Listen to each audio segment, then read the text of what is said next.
Bonsoir à tous, nous sommes le 1er mai 2022. Le monde va mal. Nous ne croyons pas à ce que nous savons et vivons sourdement, dans ce qu'a décrit le psychologue Léon Festinger, une dissonance cognitive.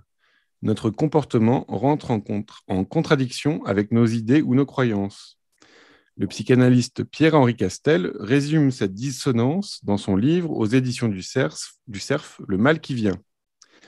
À l'éclair final de l'explosion atomique, aux monstrueux champignons s'élevant partout au-dessus de nos mégalopoles, à la vie condamnée par la corruption des briques génétiques élémentaires qui en assurent la continuité, a succédé dans nos consciences quelque chose qui n'atteint pas vraiment le seuil du cauchemar ou de l'hallucination horrifiée. Une perplexité plutôt, sinon un sourire incrédule devant ce que des actions totalement banales, souvent minuscules, mais se cumulant petit à petit et à l'infini, peuvent entraîner de tout aussi cataclysmiques. Produire nos aliments en quantité industrielle pour ce qui semble être le bien des masses, alimenter en énergie les lieux où nous vivons et travaillons, nous débarrasser de nos déchets, bref, vivre non seulement normalement, mais dans bien des cas en stricte conformité avec nos idéaux de bien-être individuel et collectif. Et même l'idée que nous nous faisons de la liberté et de la justice, voilà ce qui nous promet désormais l'extermination. Je fais ce live Twitch sur la scène française, les peintres contemporains. La semaine dernière, on était avec Hervé de Rosa pendant que notre président Macron était réélu. Et cette semaine, on a la chance d'être avec Antoine Carbone. Bonjour Antoine. Bonjour. Je suis très content de te recevoir. Merci beaucoup. Alors, pour le petit gag, il faut savoir que Antoine est à Anderlecht, à Bruxelles, et que moi, je suis à Bruxelles Centre. Ce qui veut dire que je suis à la fois un journaliste sérieux, mais complètement stupide. On aurait pu être à côté l'un de l'autre. Et ben non, on fait ça par Zoom alors que je suis moi-même à Bruxelles dans une chambre d'hôtel. Bon, c'est comme ça. Pour ceux qui sont sur Twitch, vous pouvez poser des questions à Antoine avec grand plaisir. Vous pouvez lui poser, c'est mieux de lui poser tout au long de l'émission, sachant qu'on lui posera les questions à la fin. Et puis, vous pourrez retrouver l'émission avec 40 autres replays sur la chaîne YouTube Les Apparences. Vous tapez Les Apparences sur YouTube et vous tombez sur la chaîne avec 40 interviews. Je vous conseille de vous abonner puisque bientôt, notre réalisateur Nils et moi, on ne va pas le faire de manière aussi régulière. Donc, il y aura peut-être des nouveautés, des choses, voilà, des petits secrets, des petites nouveautés sur la chaîne YouTube. Donc, il vaut mieux être abonné.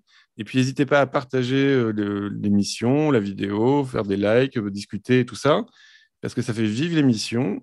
C'est pas très important, on ne gagne pas d'argent dans l'histoire, hein, je ne vais pas vous mentir. Par contre, ce qui est sympa, c'est que d'un coup, ça fait un peu d'émulation. Là, par exemple, j'étais 3 jours à Bruxelles et c'était très rigolo de se faire arrêter dans un musée parce qu'il y a quelqu'un qui regardait les apparences, quoi. Alors, c'est pas que je veux devenir une star, j'en ai rien à faire. Moi, ce qui m'amuse, c'est que d'un coup, on se passe comme ça nos informations et on parle de peinture et c'est très joyeux. Alors, Antoine, on va commencer ensemble. Donc, je t'ai demandé 5 de tes peintures qui résumaient ton travail et ton parcours. Et on va commencer avec un tableau qui date de 2016. Bon, t'es un peu jeune, hein, on va pas se mentir. T'es encore jeune, encore un artiste émergent. Mais tu as fait des tableaux très vite, très bons. Moi, j'étais très content d'exposer un tableau à Perpignan qui s'appelait Marine, qui était un vieux tableau, mais qui était vraiment une réussite. Et donc, ça, c'est un tableau qui s'appelle Giant, Homme Paysage, qui date de 2016, qui est un peu grand, qui fait 1,50 m sur 1,20 m. Est-ce que tu peux nous en parler? Je peux. Alors, c'est un tableau que j'avais fait un peu par hasard en regardant une pub dans une pub Air France, enfin un magasin d'avion pour Benetton, je crois, où il y avait tout un build-up, comme on dit maintenant, mais avec une dame qui faisait un tricot selon le paysage qui était derrière le mannequin qui était photographié. Et il y avait un paysage de montagne comme ça. Et j'ai juste repris la silhouette du mannequin et j'ai pris un autre paysage parce que c'était du coup un peu simplifié le travail de tricot. Simplifier un peu le paysage, je veux dire. Et voilà, c'est un peu la première fois que j'ai comme ça superposé deux images, quelque chose de organique ou de corporel avec un paysage, en essayant de les faire se fondre, mais qu'on voit quand même les deux. Et voilà. Euh, Et alors, si je peux me permettre, il manque une tête. ouais, il manque la tête, mais parce que ça, c'est parce que bah, ça, tu connais bien ça. Les visages, c'est très difficile à faire. C'est pour ça Non, vraiment, moi, c'est un problème. Et j'ai éludé la question en fait en ne faisant pas les visages parce que je trouve que, enfin, il paraît qu'on voit mieux les visages, qu'on est mieux fait pour reconnaître les visages et donc on a une attention aux détails trop importante sur les visages et Hmm. ça met beaucoup de freins, beaucoup de pression comme artiste pour les représenter. Et c'était pas ce que je cherchais là précisément. Je sentais que j'allais pas briller dans cette partie du tableau et je préférais qu'on se concentre sur le paysage plutôt. Voilà, on va dire ça comme ça. Parce que là, c'est quand même, enfin, c'est quand même une figure, une posture originale de, comme, enfin, il y a plein de choses comme ça qui sont déjà très originales, qui sont très choisies, qui sont très, on va dire, pas surréalistes, mais il y a quand même ce truc-là de, bon, bah, j'ai envie de le faire comme ça, je le fais comme ça. Il y a des gammes colorées un peu personnelles. Enfin, tout ça, c'était déjà très. Tu t'es découvert à être aussi cohérent tout de suite, ou ça s'est fait petit à petit, ou Non, vraiment, toi, le jeu de la pareidolie, donc si tu peux, toi, le jeu ouais. d'avoir des figures qui sont à la fois des trous et des surfaces, enfin, ces trucs-là. En fait, ouais, ça s'est fait progressivement hein, parce que moi, je voulais faire de la BD. Donc, superposer, enfin, pas superposer des images, mais les agencer sur une page. Et en arrivant aux Beaux-Arts, en fait, j'étais dans un atelier de peinture T'étais à quel Beaux-Arts? à Paris Ouais. avec un peintre qui s'appelle Philippe Cognier. Et j'ai remarqué qu'il regardait pas trop les dessins, que les dessins, ça n'avait pas d'impact sur les. C'était pas la discussion du moment, c'était pas, ça allait pas être sur les dessins. Donc j'ai fait des peintures avec plusieurs choses dessus, comme des cases, un peu à la manière de. J'étais vachement influencé par Alechinsky, des Hmm. peintres comme ça, des peintres Père Kirkeby, des peintres très libres qui mettaient Les plusieurs. peintres belges, comme ça, on reste. Ouais. Voilà ça. Et donc la BD là devenait en quelque sorte est devenue petit à petit les images se sont un peu ont mergé, se sont mises ensemble pour se mélanger dans quelque chose de plus pictural, Hmm. de moins dessiné petit à petit, parce que c'était vraiment du dessin avec des pinceaux à ce moment-là. Et pour toi, il y a de la narration dans ton tableau ou c'est pas très important? C'est plus Ouais, un état? Oui, c'est important. Ouais. si je pense que c'est important qu'il y ait cette. Finalement, j'ai jamais réussi à faire des BD, je pense qu'on a compris. Mais en fait, du coup, j'ai essayé de. Parce que la patience de raconter toute une histoire avec un début et une fin, Hmm. j'adore ça en tant que spectateur. J'arrive pas à la posséder, à la voir. Et donc, c'est aussi par défaut et c'est aussi des images où on peut peut-être s'imaginer. Il y a parfois une tension narrative, on peut s'imaginer une situation, mais il appartient à chacun de décider, comme dans beaucoup de tableaux d'ailleurs, en général, quel est le début, quelle est la fin, euh, et dans quelle situation on se trouve. C'est plutôt chacun peut y projeter ouais, ce qu'il veut. Alors, on va passer au deuxième tableau qui s'appelle Stalker. Et je vais te poser une question. C'est le. Parce que tu dis que tu veux faire de la BD, mais en même temps, moi, je trouve que une des qualités de ton travail, c'est de pouvoir mélanger des techniques. Donc là, il y a par exemple il y a de l'huile et de la bombe. Et en même temps, tu te débrouilles toujours pour que ça soit bien homogène, quoi. Enfin, il y a un truc où tu es assez fort. Des fois, des techniques mixtes, ça peut être très bancal et tout ça. Et toi, tu as vraiment un jeu plastique, quoi. Où d'un coup, le mat ou le brillant peut être important. Enfin, il y a ce côté alors, je ne sais pas si c'est fait consciemment ou inconsciemment, mais il y a quand même cette efficacité-là qui est importante et d'un coup qui n'est pas du tout de l'ordre de la bande dessinée. C'est-à-dire qu'on s'intéresse. Alors là, évidemment, on peut se dire que c'est du graphisme où il y a quelque chose de l'ordre de l'illustration, mais en fait, il y a quand même un jeu plastique qui est quand même un goût plastique qui est quand même important chez toi, non? Ouais, bah, c'est vrai que très très vite, en fait, il y a après le lycée, moi j'ai découvert la peinture comme un truc complètement nouveau. Et il y avait à nouveau un prof qui nous avait vachement influencé, je pense, moi et mes autres camarades de classe, qui s'appelle Thierry Costesec, Mhm. euh, et qui est un peintre qui a vraiment toujours. Nous, on essayait d'utiliser tu sais, un pinceau en vraiment caressant la surface, en étant presque un peu, je sais pas si on peut dire ce mot, mais obséquieux ou trop poli avec le matériel. Mhm.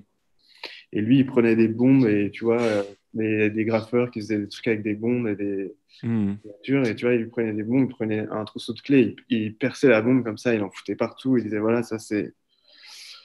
c'est ça qu'il faut faire, quoi. Ou alors, il prenait des feutres et il en prenait plein dans sa main. Et il avait un côté un peu comme ça, brutal, mais en fait, moi, j'ai tout de suite bien aimé d'utiliser ta trousse comme, comme tu devrais pas. Et ça a continué après avec les bombes. Euh, parce que moi, j'ai jamais fait de graphe, mais il y avait ce truc omniprésent des bombes de peinture qui puent et tout ça, donc je voulais quand même Mhm. essayer. Pareil, l'huile qui pue, la télémentine, si tu veux, quitte à en subir les conséquences, autant se servir aussi, hein, tu vois. C'est Euh, quoi les conséquences pour toi? les odeurs, tu vois, les odeurs d'atelier et tout ça, ça m'a donné envie d'essayer les différentes,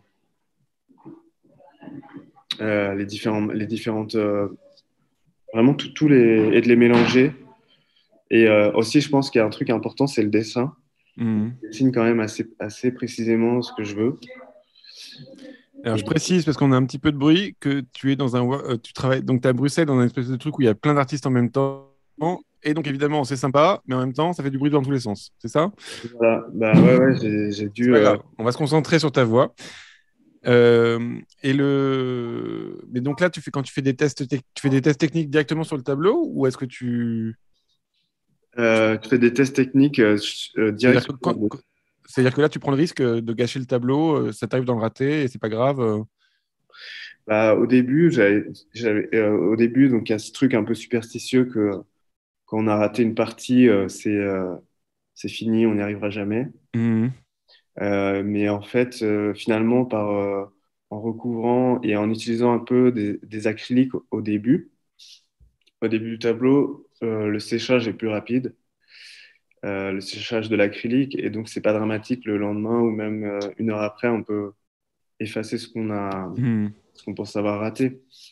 Et, et souvent, il m'est arrivé que en fait, les tableaux qui ont eu un moment difficile dedans, où vraiment je pensais avoir tout foiré, bah, finissent par être mieux que ceux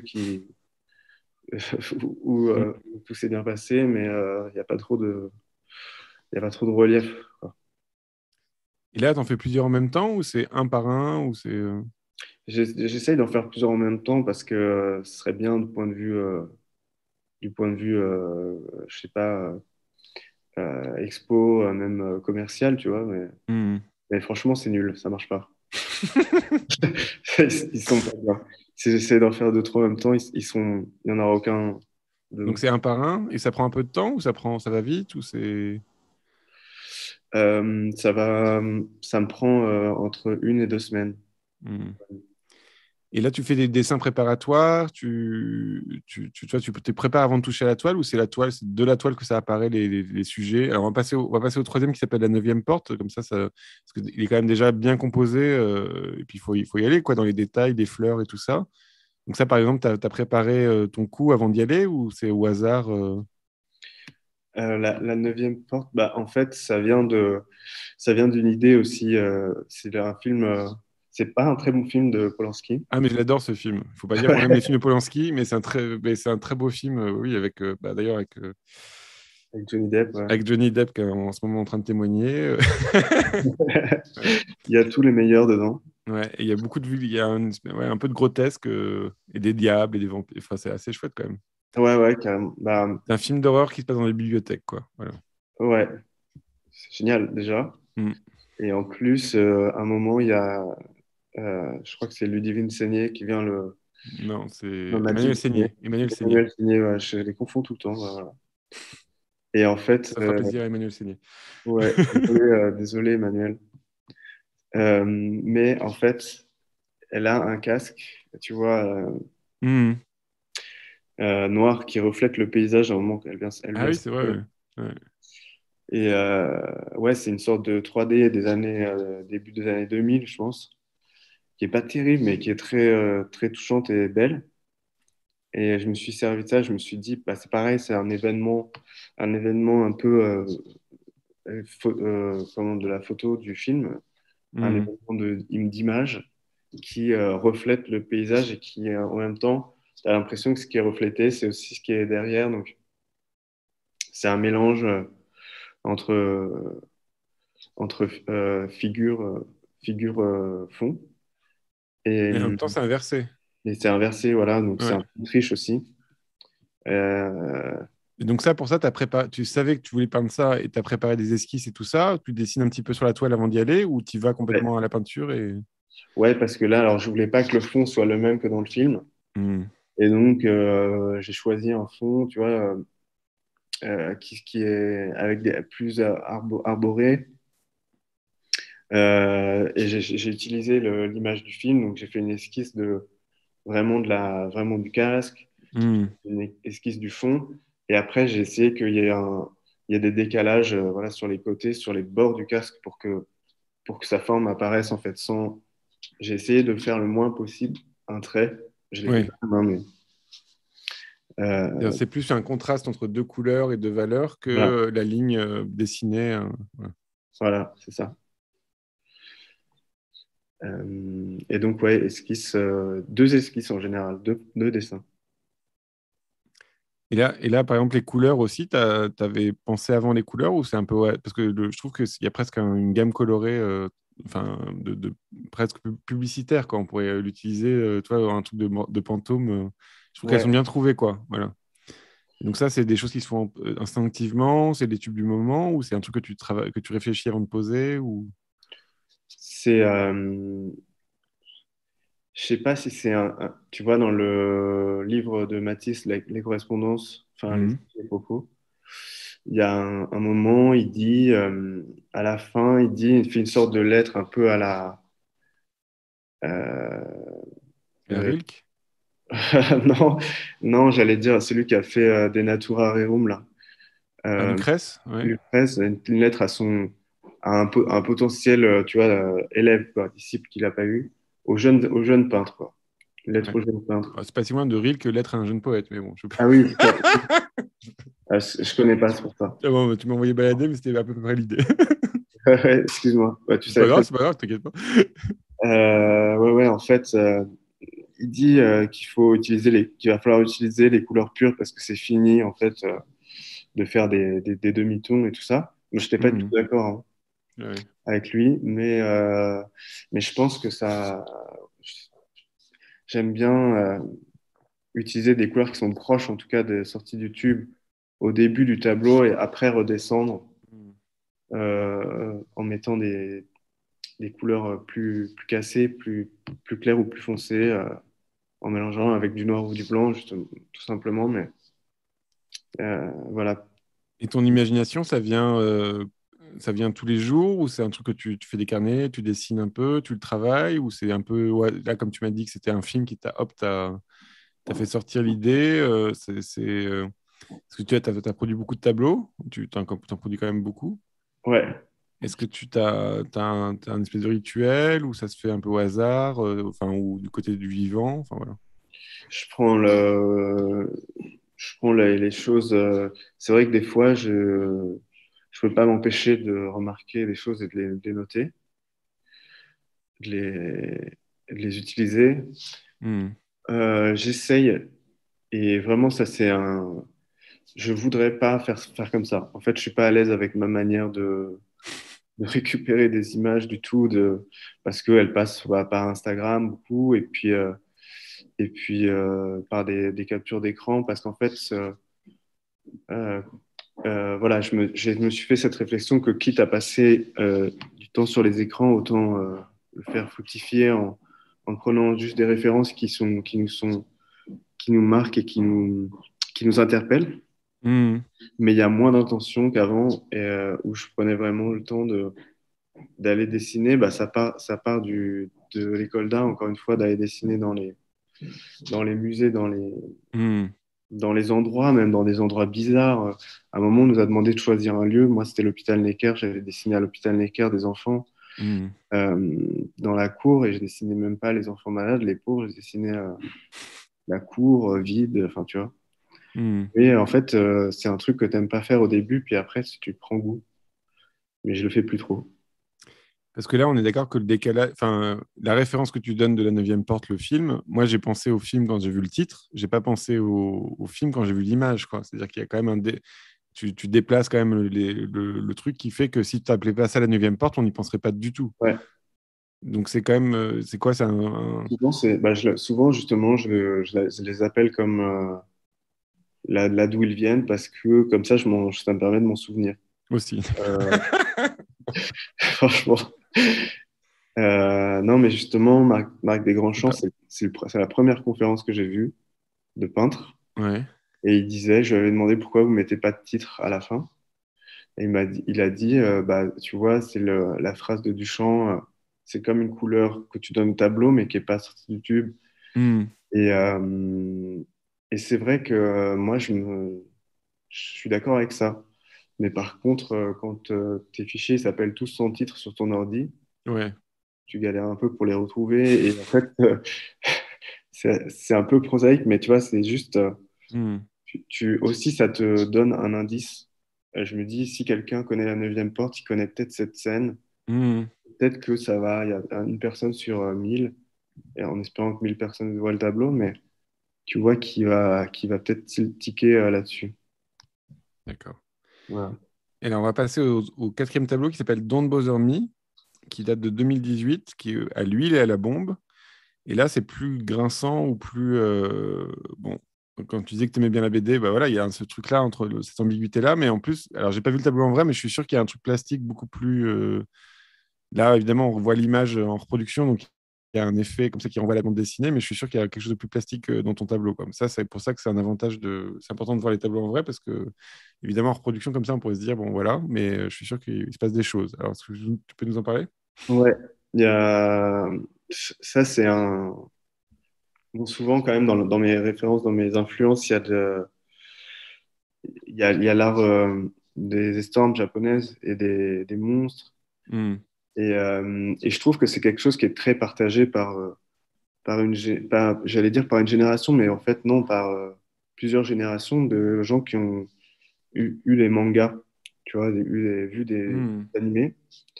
Et en fait, j'ai vu ça, mon petit frère a fait un dessin en classe de, d'un personnage qui s'énerve comme ça ou qui se retourne parce que des amis derrière lui Ouais, le top. Ouais. dans l'eau. Et Il c'est avait quel genre, âge? il avait 16 ans quand même, Hmm.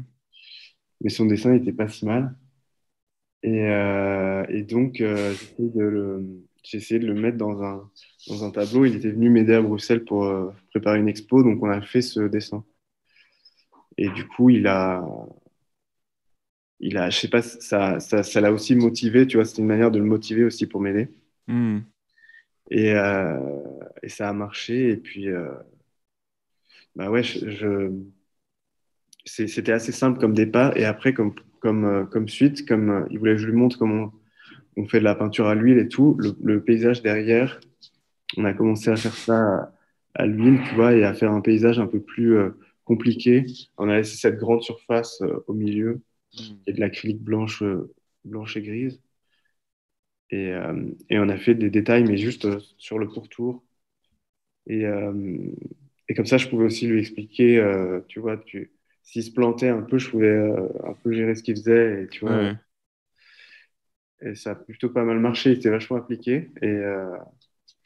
Et ça fait que j'ai du mal à le prendre en photo parce que le tour, du coup, du personnage, j'ai mis de la peinture à l'huile assez vernissée.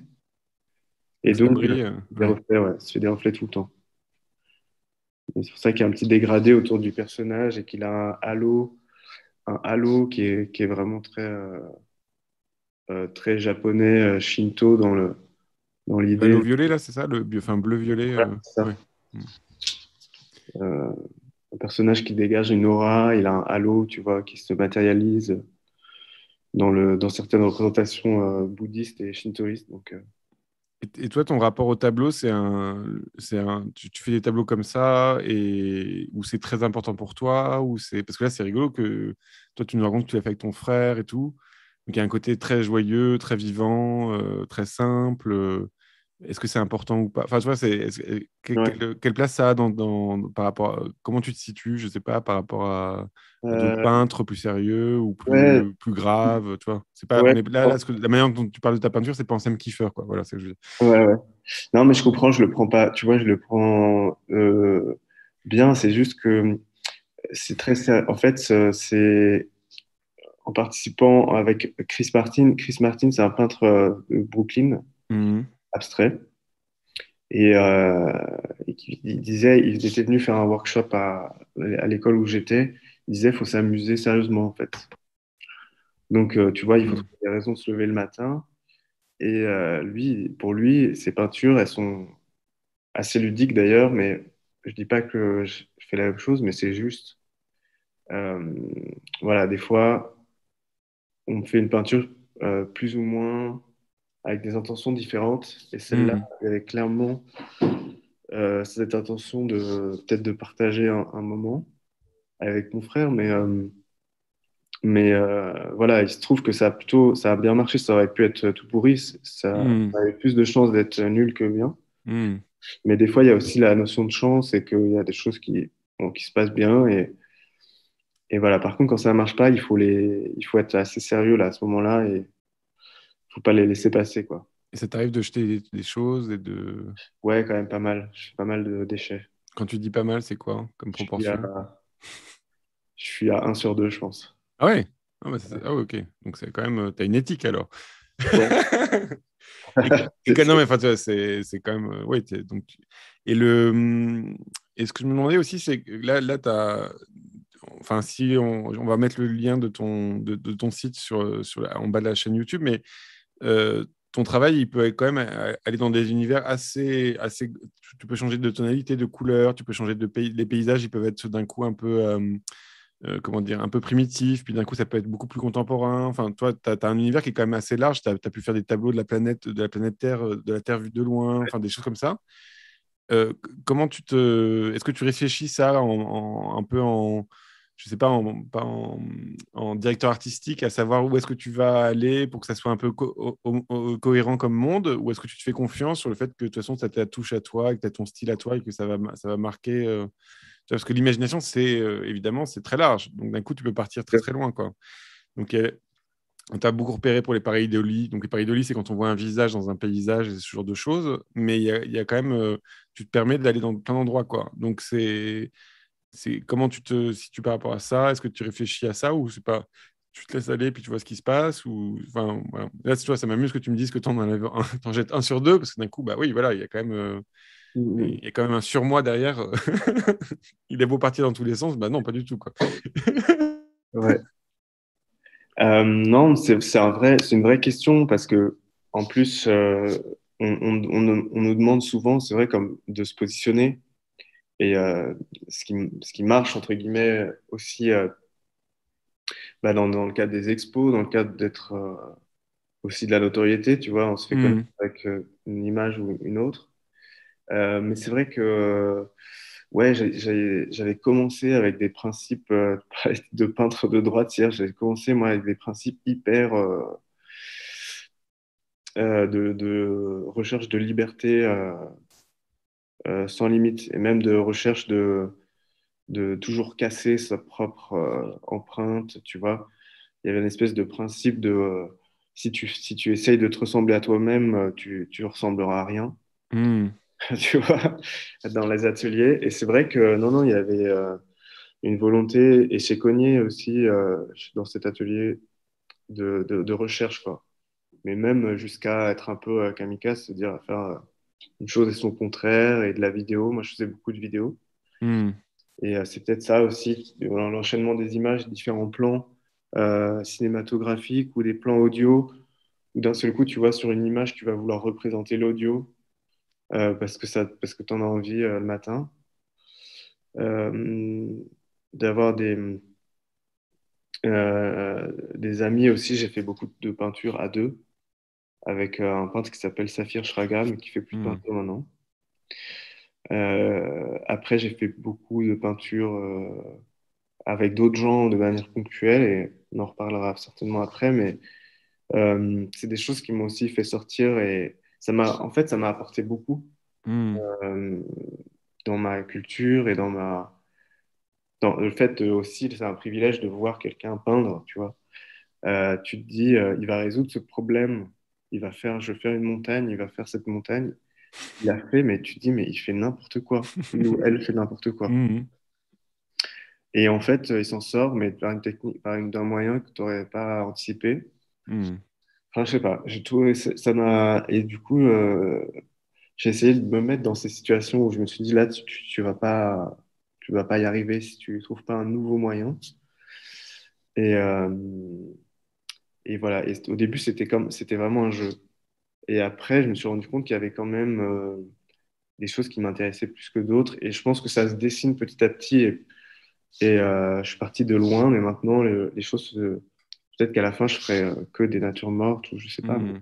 Dans ta quête, tu penses que tu arrives à un tableau ou tu as besoin d'avoir un ensemble de tableaux pour faire. Toi, est-ce que tu cherches plus l'expo ou le tableau? Bah, un tableau, le tableau mythique, Ouais, c'est pas mal quand même. ouais, donc tu Je sais cherches quand même pas. le tableau. Ouais. Alors ça tombe bien, c'était un petit piège que j'avais fait comme question. Parce que tu t'es retrouvé à fabriquer une tapisserie donc, qui s'appelle sans titre, entre parenthèses, La Vague, donc il y a quand même une référence.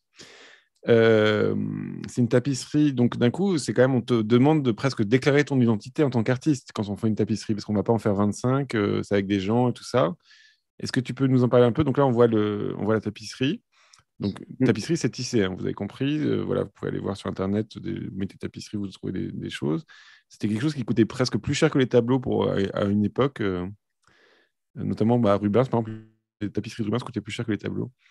Est-ce que tu peux nous en parler? Oui, en fait, il y a eu. C'est vrai que je me suis demandé qu'est-ce que je vais bien pouvoir faire une tapisserie. J'en ferai peut-être qu'une dans ma vie. On m'en proposera qu'une seule, ou tu vois, j'espère qu'on m'en proposera d'autres, mais Hmm. c'est une éventualité. Donc, et en fait, là, j'ai arrêté de me poser la question. Je me suis dit, en ce moment, tu fais ça, tu fais des motards qui vont à fond dans les paysages, donc tu vas faire ça. Hmm. Et je me suis dit, par contre, une tapisserie, c'est vertical, à mon avis. Enfin, je pensais que c'était mieux, en tout cas, de faire soit plusieurs pans Hmm. qui font une peinture comme la Dame à la licorne, où tu vois, il y a plusieurs tapisseries, mais moi, j'en avais qu'une, donc je me suis dit, fais un truc vertical. Et, euh, et je me suis dit une bonne raison d'aller vite, ce serait un tsunami. Et à ce moment-là, il y avait beaucoup de tsunamis dans l'actualité aussi qui se sont produits pendant la création de la tapisserie. Donc j'avais déjà fait l'image, donc ouais, mon image, elle est quand même un peu pop avec beaucoup de couleurs. Et là, il y avait vraiment des drames qui se passaient, donc ça m'avait un peu dérangé, je me souviens. D'ailleurs, on va voir la gouache préparative, si notre éditorialiste veut bien la montrer. Donc, c'est la gouache, et en gros, tu as fait un modèle pour qu'ensuite, donc je crois que c'est un monsieur qui s'occupe de ça, qui s'occupait Ouais, c'est une entreprise qui s'appelle Neolis. C'est à Aubusson, c'est ça? Ouais, Néolis, Ouais, c'est à Felletin, ouais. c'est un bled à côté, où il y a toujours eu Dans la des Creuse. tapisseries Ouais. aussi. Ouais. Et ça, c'est une tapisserie qui est faite en jacquard modifié. Donc, c'est une tapisserie qui est faite plus vite que les tapisseries à la main 100%. Mais c'est quand même un artisanat, c'est-à-dire c'est pas une imprimante à fil. Hmm. Faut choisir tous les fils. Et finalement, la machine marche au ralenti par rapport à des machines qui font des vêtements, par exemple. Elle marche à, à peu près 100 fois moins vite. Donc, ça va vraiment en fait aussi lentement. Et en fait, faire une tapisserie comme ça, même si c'est pas tout le temps du tissage, Hmm. ça prend, pour calibrer les machines, pour se mettre d'accord sur les fils, etc., ça prend à peu près 6 mois. Voilà, pour la première en tout cas qu'on fait. Et toi, tu étais là à quel moment? Alors, tu as amené ce. Toi, tu avais des décisions à prendre, j'imagine, de couleurs ou choses comme ça. Il y a quand même Ouais, il y a un écart quand même assez grand entre la gouache et le résultat. Donc, j'imagine qu'il y a des choix tout le temps à faire. ouais, tout à fait. En fait, tu fais, euh, tu fais le carton, donc la Hmm. peinture qui va être l'origine de la tapisserie. Mais cette peinture, elle peut avoir un format différent, elle doit avoir les mêmes proportions, Hmm. évidemment. Et chaque couleur de ta peinture va devenir un fil ou un mélange de fils, un tissage. Hmm. Donc, par exemple, si tu as du bleu foncé et du bleu ciel dans ta tapisserie, le bleu ciel va peut-être être un mélange de bleu foncé et de blanc, mais parfois ça marche pas. Donc, il faut un nouveau fil. Hmm. Il faut faire plein de tests comme ça. Et il Et faut même vraiment. dans les textures, je trouve qu'il y a des. Là, il y a des. Enfin, je trouve la tapis. Je l'ai pas vu en vrai, hein, mais en reproduction, elle est vraiment belle parce que là, c'est de la haute def, tu m'as envoyé. Donc, d'un coup, on peut zoomer dedans et c'est très agréable. Et il y a des effets de texture de la montagne, par exemple, qui sont vraiment beaux même par rapport à la gouache, ils sont plus beaux en tissu, quoi. Il y a des trucs. Enfin, vous avez Ouais. trouvé des trucs, quoi. Ouais. Bah, en fait, c'est vraiment la première fois qu'il y a une technique qui améliore le dessin. Je pense que des fois ça rate, mais là on a eu de la chance, ça a bien Hmm. marché. Et il y a aussi des fils, il y a aussi, là il y avait donc un artisan qui s'appelle François et, et le François Samouillet et un directeur artistique un petit peu qui s'appelle Tom Friedlander. Et avec eux deux, tu vois, ils te suggèrent des choses. Hmm. Donc, en fait, tu as des fils maintenant, c'est un peu bizarre de dire ça, mais qui sont synthétiques, qui sont plus solides que les fils en laine animale, par exemple, Hmm. et qui ont des, je sais plus comment ça s'appelle, mais c'est des petites paillettes brillantes dessus. Au début, tu te dis, je vais pas apprendre ça quand même, c'est indigne. Hmm. Et en fait, ça marche super bien. Ça fait des choses incroyables dans les textures et les sequins, ça s'appelle. C'est Oui. Les bon, sequins, c'est même pour les robes à paillettes des années 70, quoi. Ouais. exactement, ouais. Ouais, et Je t'as les des. connais parce que j'ai fait des aquarelles de fête où il fallait faire chaque sequin un par un. Donc, Je les je les connais bien. connais. Ouais, je m'en souviens très bien. Ouais, d'accord. Et Et là, elle est exposée en ce moment ou pas, la tapisserie, où elle est où? elle est exposée, elle est dans l'exposition permanente de la Cité de la Tapisserie parce que c'est Et une c'est où commande. ça? Alors, c'est à Aubusson. Ah bah voilà, il faut aller à Aubusson. C'est très beau Aubusson. Moi, j'ai vachement aimé. C'est un super bel endroit. Même l'hiver, c'est très mystérieux un peu.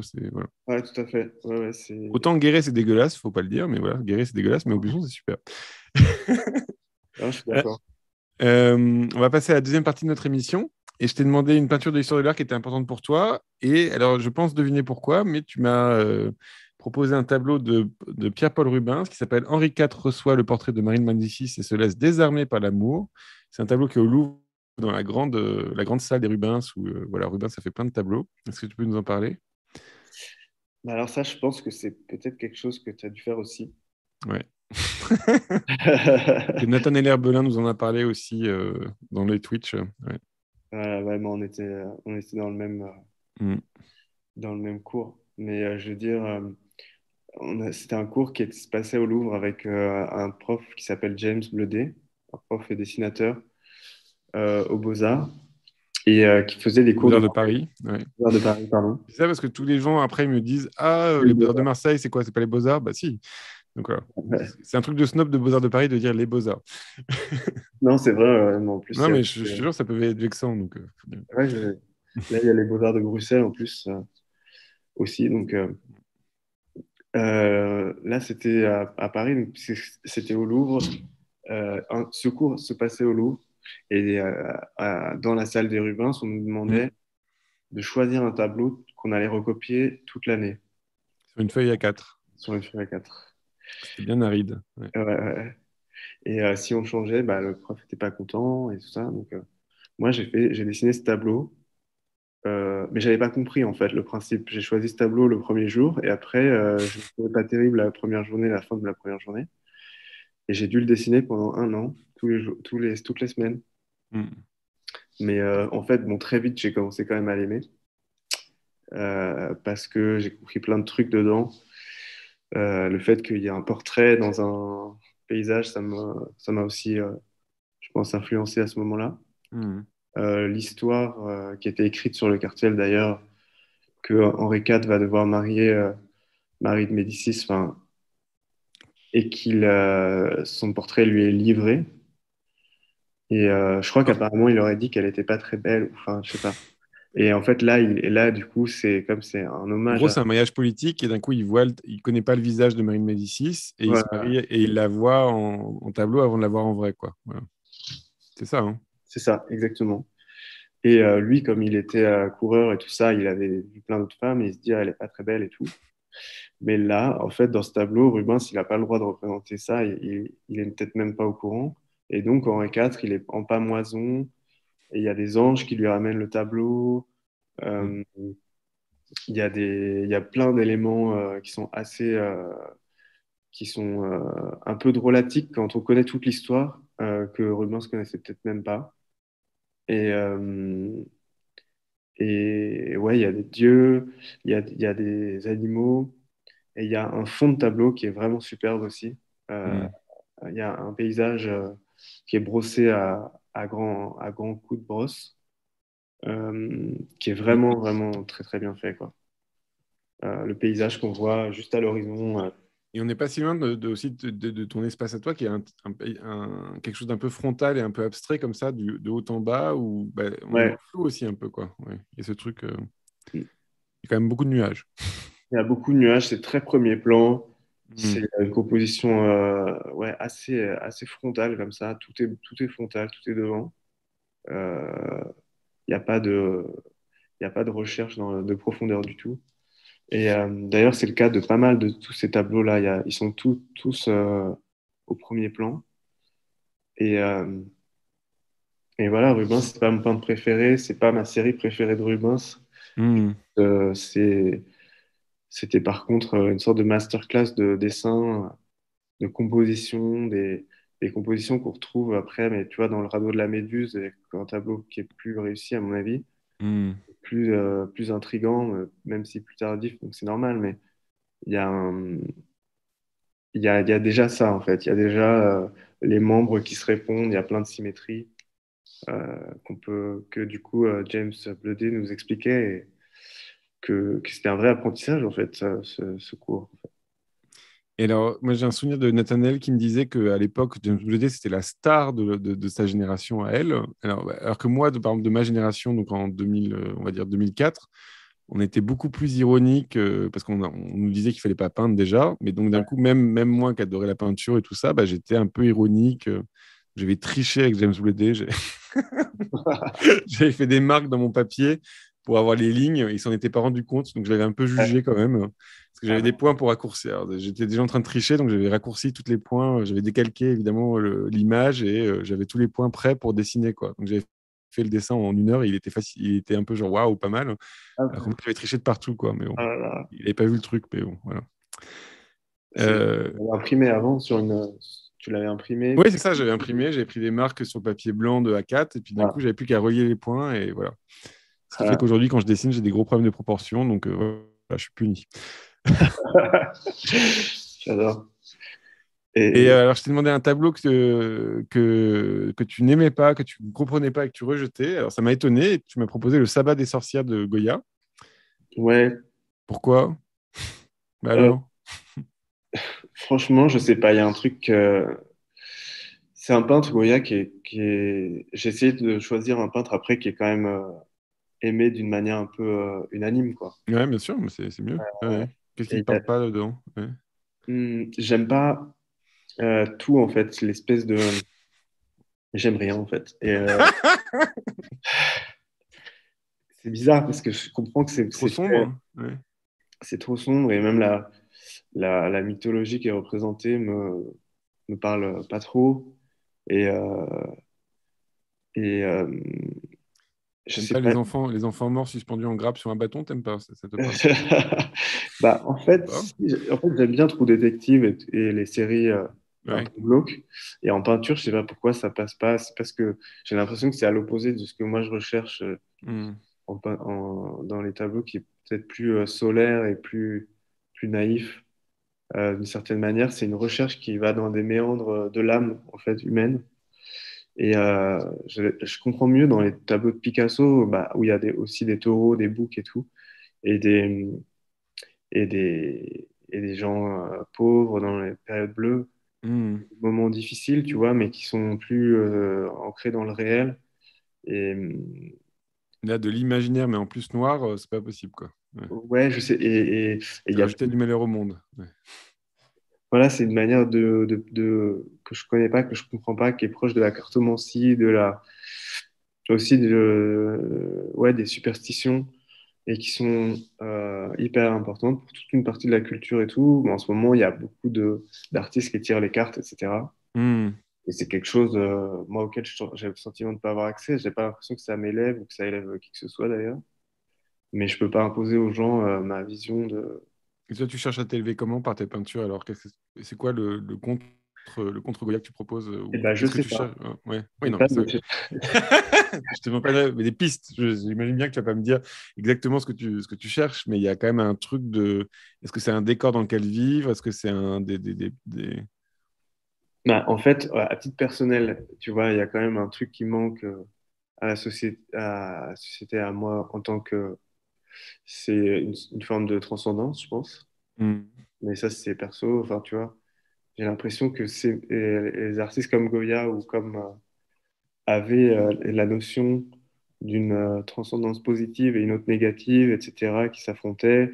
Et je pense que Gréco est plus ambigu et je préfère largement cet artiste d'ailleurs. Hmm. Et, et voilà, moi j'ai l'impression, je suis pas en train de dire que j'essaie de chercher de peindre le paradis, mais j'ai essayé de faire ça d'ailleurs il n'y a pas longtemps, c'est-à-dire de peindre ce qui sortait sur Google quand on tapait paradis. Et c'était des nuages, c'était un escalier qui montait dans des nuages comme ça. Hmm. Et ça donnait un truc assez abstrait, j'ai quand même essayé de le faire et c'était agréable à faire en tout cas. Et, et ouais, des images qui sont.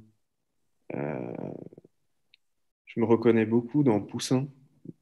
Tu vois, des images qui sont baignées dans la lumière et qui essayent de-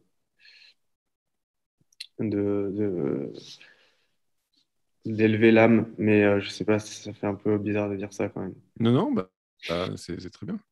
Ouais, Mais et je sais que par exemple, tu as peint. C'est Villanoy que tu avais fait des fresques dans la villa, c'est ça? ouais. Ouais, évidemment, j'étais arrivé juste au moment où on les effaçait, donc j'étais un peu Ah, triste. J'étais passé par là par hasard, mais ça, c'est des choses qui peuvent t'intéresser, de créer des espaces. Et je crois que tu as travaillé aussi un peu pour la mode, non? Tu avais fait des ouais, vitrines ou des choses comme ça, mais il y a longtemps. Hein, mais ouais, j'ai travaillé beaucoup pour Hermès pour des voilà, c'est ça. vitrines. Ouais. D'abord, c'était une invitation artistique, enfin, tu vois, artiste invité. Mhm. Antoine Carbone. Et après, c'est devenu, je me suis bien entendu avec le directeur artistique des vitrines qui s'appelle Antoine Plateau et qui m'a demandé des choses, mais des fois des choses parce qu'il n'avait pas de peintre sous la main ou tu vois, il fallait faire un paysage, une pochade ou je sais pas quoi. Mhm. Et il y a des projets comme ça plus ou moins sérieux, plus ou moins composés, on va dire. Parce qu'à chaque fois, c'était quand même, on donnait le maximum, mais il y a eu plein de cas de figure différents. Et, après, la peinture de fresques et la peinture aussi de décors, c'est plus rapide et c'est vu par beaucoup de gens en fait. C'est vu par beaucoup de gens, même s'ils savent pas quitter, ils s'intéressent pas à l'art, Mhm. ils sauront pas après l'avoir vu, si tu veux, mais ça imprime. Et la Villanoise, la Villanoise, c'est une institution à Hyères qui est beaucoup en relation avec la mode aussi, entre art et mode. Mhm. M'avait invité après le Covid à faire une expo. Mais en fait, le Covid est resté, donc on ne pouvait pas, on pouvait pas déplacer les tableaux. Et ils Mhm. m'ont dit, bah, tu vois, ils m'ont dit, bah, il y a des peintures là pour les enfants, pour les ateliers des enfants, tu vas venir et tu vas peindre sur les murs, quoi. Mhm. Alors, on a racheté de la peinture après, hein, mais C'est Jean-Pierre Blanc, c'est ça le directeur? voilà. Ouais. Jean-Pierre m'a dit, tu vois, j'ai commencé avec les trucs des ateliers des enfants, après on allait acheter Euh, mais c'était du coup très spontané et très. L'injonction à ce moment-là, c'était soit spontané. Mhm.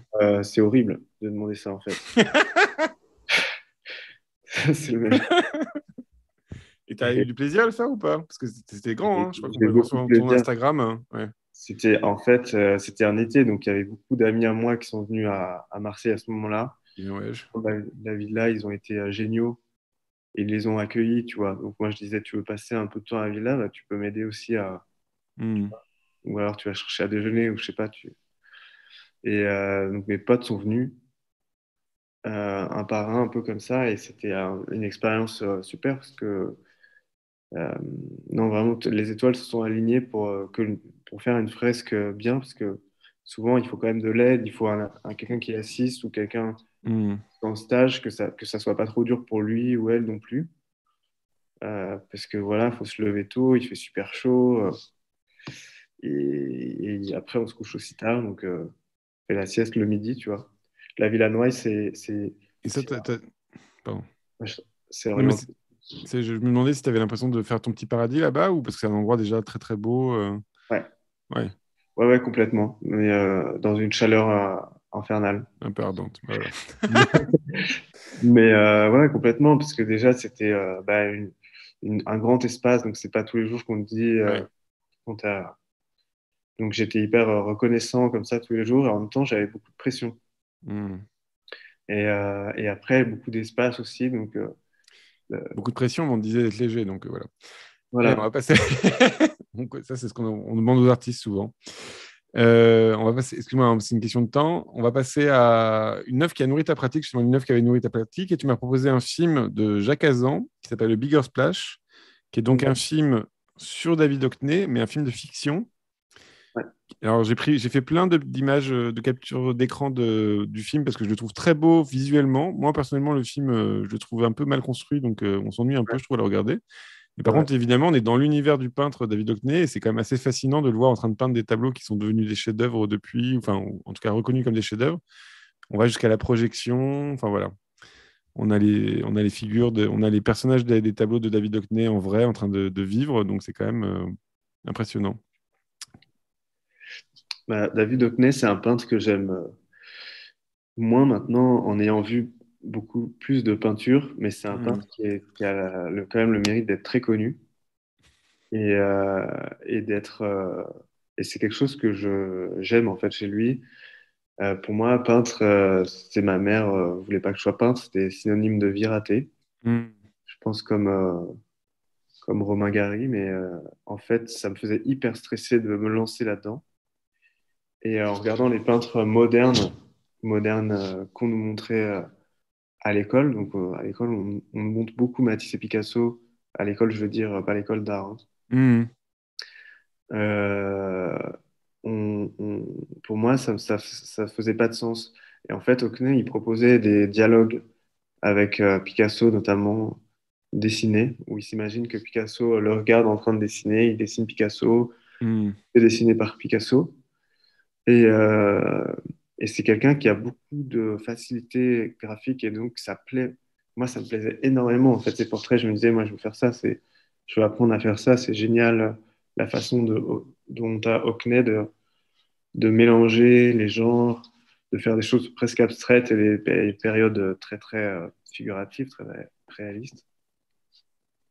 Je me disais quelque part, il y a une donnée constante, c'est qu'il utilise beaucoup de couleurs criardes, mais en fait, à côté de ça, il fait ce qu'il veut, quoi.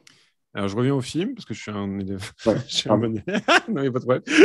Et justement, en plus, d'ailleurs, dans le film, il y a une couleur comme ça, un peu années 70, des choses. Justement, c'est pas criard, c'est assez terne finalement, par rapport au tableau. Ouais. On revoit les tableaux dans le contexte de leur époque et d'un coup, on se rend compte que oui, il pousse un peu les couleurs, quoi. Ouais. Ouais, et je crois même que dans le film, il a une crise parce que il est en train de rompre avec son copain. Enfin, Mm. son copain disparaît un peu, il se fait ghoster un peu et, euh, et il n'arrive pas à peindre. Et en fait, c'est le moment où sa carrière décolle et beaucoup de gens veulent des tableaux de lui. Donc, son agent lui dit, mais tu dois, là c'est bon, quoi, tu dois y aller, tu dois quand même travailler. Et lui, il passe son temps à regarder des textiles avec des potes qui lui demandent son avis, il se met un peu moussé. Et je me suis j'aimais beaucoup cette idée que lui, il drift un peu, il dérape un peu dans la vie, alors que tout le monde l'attend. Enfin, c'est Hmm. hyper nonchalant, je trouve ça génial. Il s'en fout complètement, il est là, oui, oui, tu vois. L'ambiance est quand même un peu triste. Enfin, l'ambiance du film est très Non, c'est mélancolique, quoi. Ouais. très mélancolique. Alors, je précise pour les fans qu'on voit David Hockney tout nu, Ouais, dans tous c'est les vrai, côtés. Voilà. C'est c'est quand même vrai. rigolo. Voilà. Bon. Et alors, je t'ai demandé un livre sur l'art qui t'a influencé et tu m'as parlé d'un livre. Alors, on ne sait pas si c'est vraiment celui-là, mais bon, j'ai pris celui-là. Donc, c'est un livre Taschen tout simple, donc des livres qui sont très bien, d'ailleurs, avec des reproductions très bien de Taschen qui sont pas souvent très peu chères. Et donc là, c'est un Jean-Michel Basquiat de Eleanor Nairn. Voilà. Mhm. Est-ce que tu peux nous en parler? Ouais, c'est un livre que j'ai plus. Donc, je Voilà, on pourrais passe à autre l'acheter. chose, on n'a plus le temps. Voilà. Pardon. En vrai, c'est un livre que quand j'étais au lycée, mon oncle, qui est pas beaucoup plus vieux que moi, m'a acheté. Mhm. Et j'ai juste. Là, c'est encore une occurrence où je me suis dit, être peintre, ça peut être un peu stylé, quoi. Mhm. C'est incroyable, en fait. On voyait des photos de lui aussi. Cette photo où il est pieds nus, qui est très connue devant de ses tableaux avec des pinceaux. Mhm. Je me suis dit, ce mec, il est trop badass, il est incroyable. Il a l'air de faire que ce qu'il veut. Je savais même pas qu'il était mort, Mhm. parce qu'il avait l'air tellement jeune. Et drogué, et Voilà, malheureux, et dans une cave à travailler, ouais.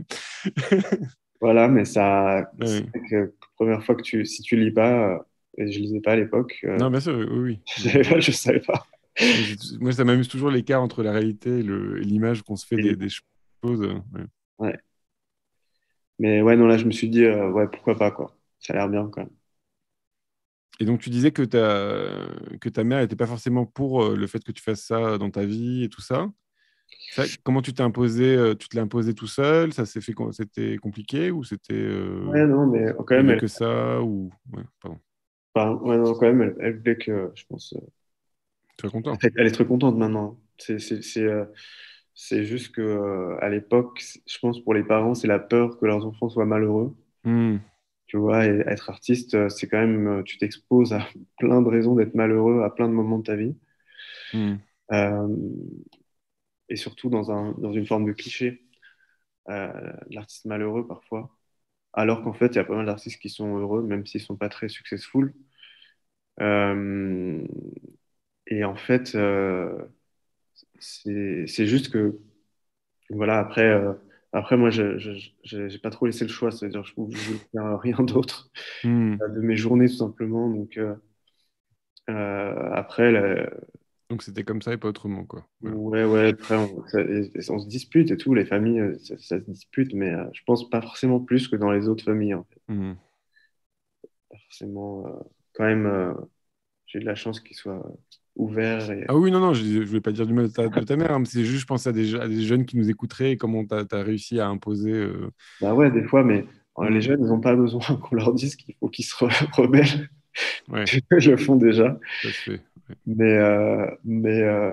il y a. Non, non, c'est vrai qu'il y a des moments chauds, là, on oublie après. Hmm. Mais, euh, mais après, par exemple, quand tu vas dans une école de beaux-arts, que ce soit à Paris ou ailleurs d'ailleurs, et souvent c'est des très belles écoles, et que tes parents viennent te voir dans ces écoles, ils se disent, bon, bah c'est bon, il fait quelque chose, quoi. Oui, c'est déjà rassurant d'avoir été sélectionné aussi, ou des choses comme ça, Voilà, quoi. Des c'est ça. petites médailles. Ouais. C'est bien. Alors, je t'ai demandé une peinture contemporaine que tu aimais, et tu m'as proposé un tableau de Julien Merthe. On dit Merthe? Voilà. Ouais. Donc, c'est sans titre, hein, désolé. Ouais. Et donc, c'est acrylique sur panneau. Et c'est un grand tableau, hein. Ça ne doit pas comme ça en reproduction, mais c'est un grand visage géant. Et dans ce grand visage géant, dans les yeux, qu'est-ce qu'on voit? Un homme qui se noie. Est-ce que tu peux nous en parler? Alors, c'est une série qu'il a faite. Ce tableau date de 2021, donc c'est un tableau récent. Mais c'est issu d'une série qu'il a faite euh, plus tôt, en 2017 même. Quand je suis arrivé à Bruxelles, en fait, une des premières expos que j'ai vues, c'était Wills, et Hmm. c'était des tableaux qui étaient des grands portraits comme ça, et je ne savais pas à l'époque, mais ce sont plus ou moins des autoportraits. Et, euh, et en fait, je pense qu'il a fait ça parce qu'il avait une expo à New York qui lui est tombée dessus comme une chance exceptionnelle. Hmm. Et sauf qu'il a été très stressé par cette chance. Hmm. et ça l'a bloqué. Alors, il a fait des tableaux de lui en train de stresser d'avoir une expo à New York. C'est Et incroyable. voilà. Et je pense que, enfin, en tout cas, je sais pas s'il dirait ça, mais c'est mon interprétation.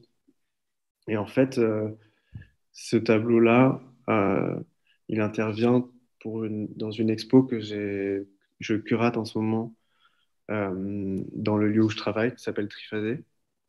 Il y a un rez-de-chaussée avec une salle d'expo, et donc j'ai mis cette toile parce que j'ai trouvé ça étonnant qu'ils reprennent une toile d'une série d'avant.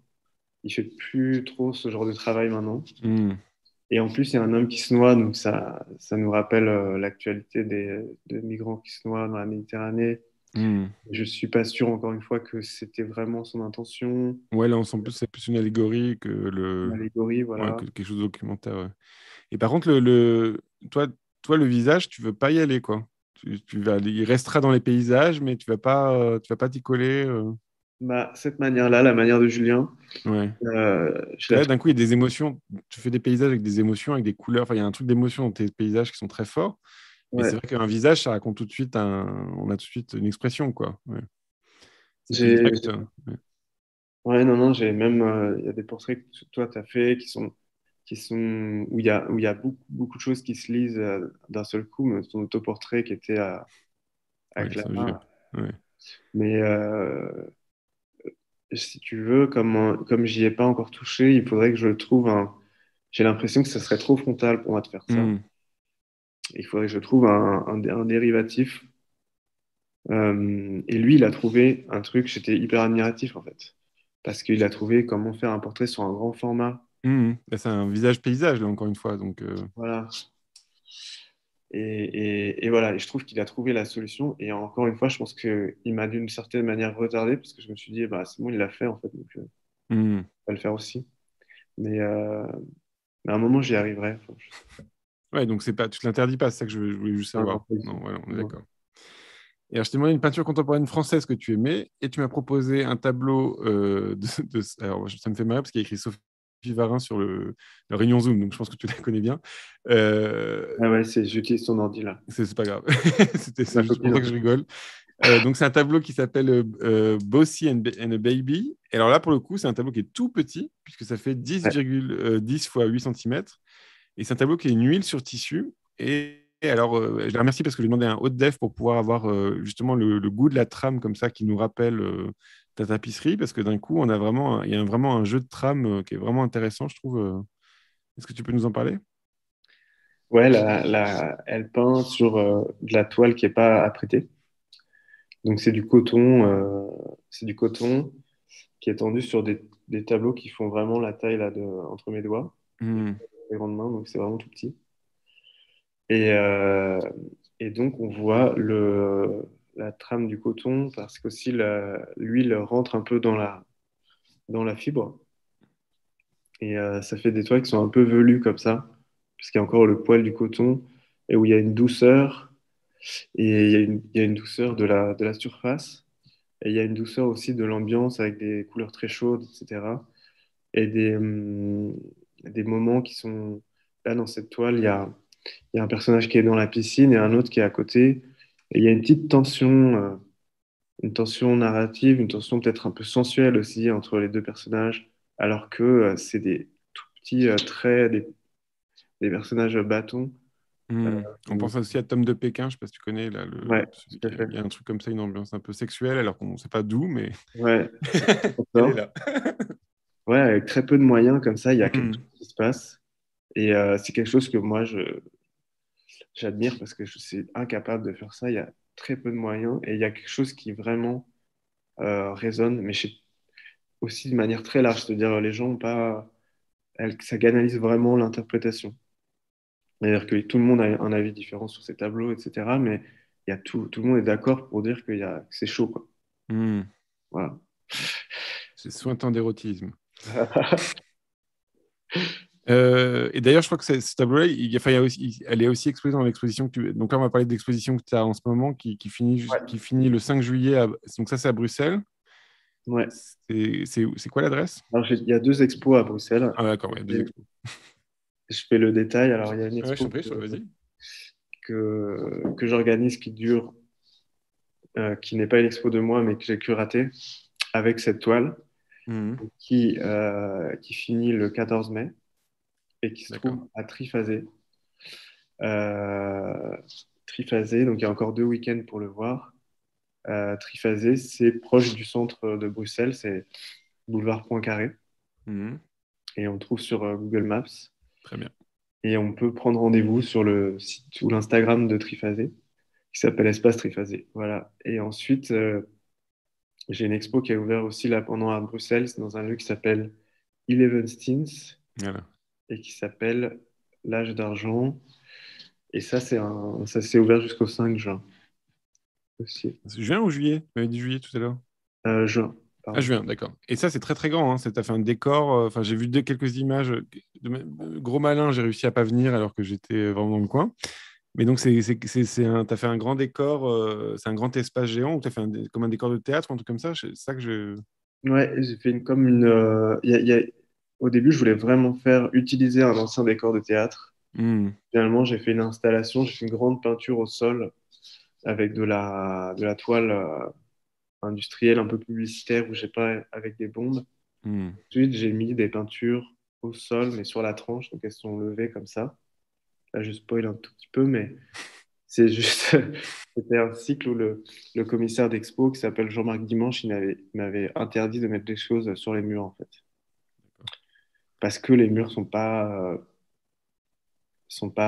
très beaux et c'est un immeuble où il y a des baies vitrées sur la plupart des surfaces. Donc, en fait, il fallait aussi utiliser le sol Hmm. obligatoirement. Et voilà, ça ressemble un peu à une cascade de peinture, quoi. On va dire ça. Super. Alors, on va passer aux questions. Moi, je n'ai rien vu parce que j'ai pas Twitch, parce que je suis dans une chambre d'hôtel, donc je peux pas tout avoir. Et je voulais avoir une bonne connexion pour avoir Antoine en bon son. Donc, je vais demander à notre réalisateur Nils de nous donner des questions, s'il y en a, si voilà. Oui. Il est déjà un petit Euh, peu tard. André Breton. Il y a un peu des gens qui ont parlé un petit peu. Oui, oui. Ça fait plaisir. Euh, André Breton dit qu'en matière de création picturale, on ne doit pas avoir besoin d'ancêtres, car comme la révolte, cela ne s'apprend pas. Qu'en pensez-vous? Ouais, en plus, c'est des intellos, les gens qui nous regardent en direct. T'as compris ou pas la question? Ouais, Ouais, ouais, je crois. c'est une bonne Euh, question. Alors, est-ce qu'il faut des origines ou pas? Est-ce qu'il faut... c'est vrai que je crois qu'il a raison, plus ou moins. Je sais Ah pas. bon?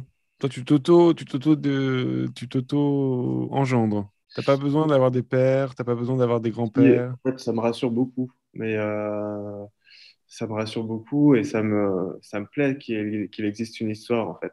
Hmm, Même comme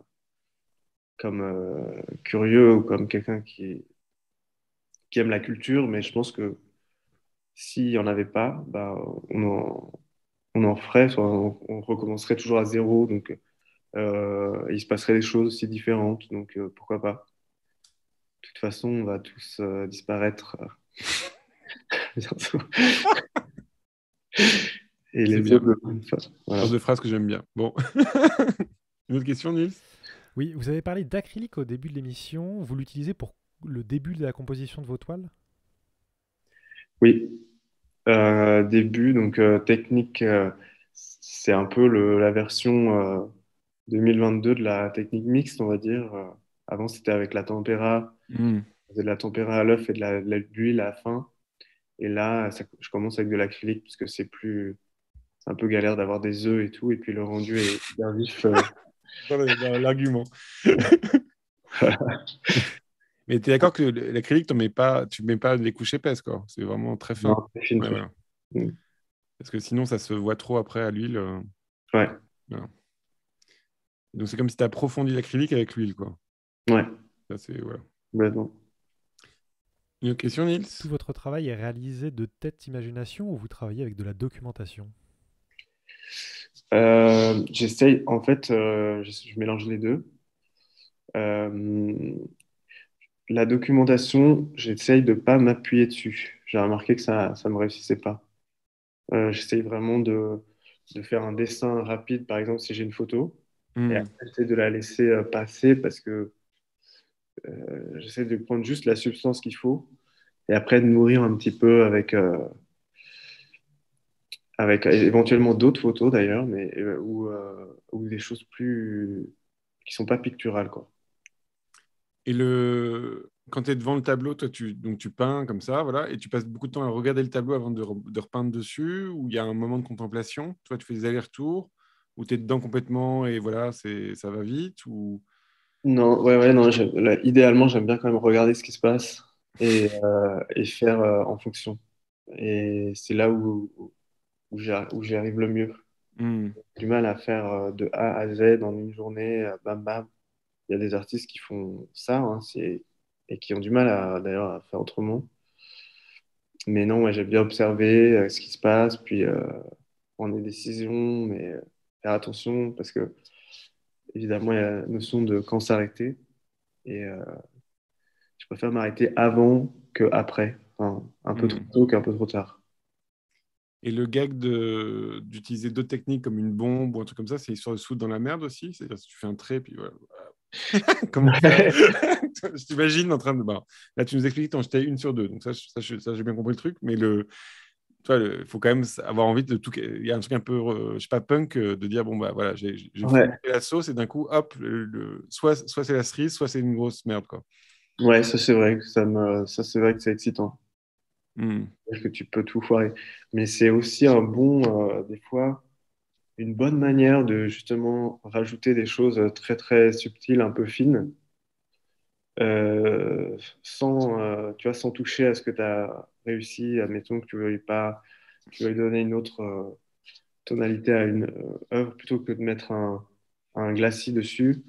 Des fois, tu mets une petite bombe orange un peu éloignée, comme ça met un voile.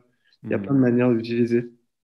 Mais Et ouais, tu penses pas que le sujet que tu utilises, qui est le paysage, c'est aussi que ça va très bien avec ta pratique? Parce que d'un coup, un paysage, c'est quoi? C'est un espace dans lequel il peut y avoir des détails, des morceaux, on se déplace, on se balade dans le tableau et tout ça, quoi. Si tu te retrouves avec ouais, une nature morte, bah, en fait, tu es coincé par la forme même tu vois, de l'ensemble, quoi. Ça peut ouais, pas ouais. glisser autant que ton... Ouais, c'est vrai que le paysage, il y a aussi il y a une plus grande latitude. Hmm. Des fois, bah, il y a une zone qui n'était pas prévue comme ça, mais ça passe parce que il y a d'autres, comme tu disais, il y a d'autres moments de peinture voilà, qui sont complémentaires, il y a plusieurs choses qui peuvent se passer. C'est plus jazzy, quoi. Jazzy jazz. Ouais. Autre question, Nils? Oui, une dernière question. Les déplacements de lieux, résidence, de vie entre Paris et Belgique, est-ce que ça fait partie de votre équilibre de vie d'artiste? Ouais, mais pas que je les recherchais en fait. Quand, quand, quand je suis parti de Paris, c'était parce que mon atelier avait brûlé. J'avais un atelier à Vincennes où il y a eu un incendie. Ça calme. Ouais. Et c'était un peu, voilà, à l'époque, les jeunes artistes, ils partaient plus à Berlin, partaient plutôt à Bruxelles à ce moment-là. Et donc j'avais des amis là-bas. Et ils m'ont dit, bah, tu as sous-loué un atelier. Enfin, tu vois, Hmm. ça va se faire facilement. Et c'est vrai que ça s'est fait très facilement. Donc j'ai emménagé à Bruxelles et je connaissais pas du tout. J'ai appris à connaître et j'ai beaucoup aimé la scène aussi artistique. Et j'adore aussi Paris et j'étais très content justement quand en déménageant, j'ai continué à avoir du travail à Paris et j'ai fait ces allers-retours qui étaient parfois un peu fatigants, mais hyper stimulants en fait, parce que c'est des univers qui sont très proches, qui sont interconnectés et en même temps qui sont très différents. Et Bruxelles, j'aime aussi le calme des fois qu'il y a et Hmm. pour travailler, c'est vraiment très, très appréciable. Un calme ambiant, une impression on peut faire ce qu'on veut du moment qu'on reste cool. Voilà, et c'est vraiment Oui. cette On position. a le droit d'être cool à Bruxelles aussi. Ça, c'est un avantage. Voilà, c'est ça. Et toi, tu as eu l'impression de. Enfin, tu as des rapports avec des Flamands ou des choses comme. Enfin, tu as des rapports avec des peintres plus de. Ouais, J'ai parlé avec beaucoup de peintres. J'étais là 3 jours à Bruxelles. Eux, ils disent qu'ils ont des rapports plus avec des Allemands, des Anglais. Enfin, ils ont l'impression que c'est beaucoup plus ouvert que peut-être qu'à Paris, où c'est quand même une scène française un peu fermée. ouais, je trouve que c'est vrai que tu sens que c'est un carrefour Mm. de culturel et puis ça a beaucoup changé. C'est la capitale. enfin, avec la Commission européenne, en fait, là, c'est devenu central en Europe, et central géographiquement, mais pas maintenant culturellement. Et après, c'est vrai qu'à Paris, il y a quand même aussi beaucoup d'étrangers. Oui, et Euh, puis il y a plus d'offres culturelles, par exemple, tout il y bêtement, a- hein, mais voilà. Mais en fait, je sais pas, je trouve que le côté melting pot, bah, en fait, ici, la différence, c'est que les gens parlent plein de langues. plein de langues, alors qu'à Paris, il faut quand même passer par le français faut quand même se taper le français pour survivre. Mais ouais, non, ici, du coup, c'est vrai que oui, il y a déjà pas mal j'ai des copains. Petit à petit, je me suis fait des copains belges parce qu'en arrivant, tu es dans un milieu très français. Hmm. Et après, bah, tu te fais des potes au fur et à mesure. J'étais pas mal allé à Liège aussi, donc il y a pas mal d'artistes liégeois d'ailleurs dans l'expo que j'ai curaté. Euh, et voilà, et les artistes flamands aussi. Non, je suis content de découvrir ça. Je suis encore à la découverte de ça, quoi. Bon, trop chouette. Ouais. Eh ben, merci beaucoup, Antoine. C'était Merci, super. Thomas. Merci à ceux qui étaient sur Twitch que je ne vois pas, donc je ne sais pas qui était là, mais merci beaucoup. Et on se retrouve la semaine prochaine avec Gérard Garouste. Bon week-end.